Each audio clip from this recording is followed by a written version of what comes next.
সাতকে আলহাজ আজিজুর রহমান ফাউন্ডেশনের উদ্যোগে বিধবা নারীদের মাসিক ভাতা প্রদান শুরু। রজিম বিসমিল্লাহ রহমান রহিম। আজকে যে দুলারবাজার ইউনিয়নের বৃহত্তর বারোগুপি, কল্যাণপুর, জটি, লক্ষ্মীপাশা সহ পালপুর সহ এই এলাকার সম্মানিতা প্রায় অর্ধশতাধিক বিধবা কার্ড দেওয়া হচ্ছে জনাব লন্ডন প্রবাসী আলহাজ আজিজুর রহমান ফাউন্ডেশনের পক্ষ থেকে। এই যে ঐতিহাসিক একটি মহৎ উদ্যোগ আজকে এখানে উনি গ্রহণ করেছেন, আমরা উনাকে আমাদের পক্ষ থেকে আন্তরিক শুকরিয়া মুবারকবাদ জানাচ্ছি।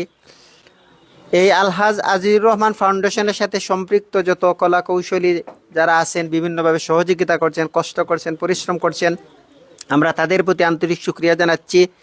এবং আমরা বিশ্বাস করি এই ফাউন্ডেশনের উদ্যোগে বৃহত্তর এই এলাকায় মানুষের কল্যাণে, মানবতার কল্যাণে, শিক্ষা ক্ষেত্রে, দারিদ্র্য বিমোচনের ক্ষেত্রে, মানুষের কষ্ট লাভের ক্ষেত্রে আলহাজ আজিজুর রহমান ফাউন্ডেশন একটি ঐতিহাসিক ভূমিকা পালন করবে ইনশাআল্লাহ।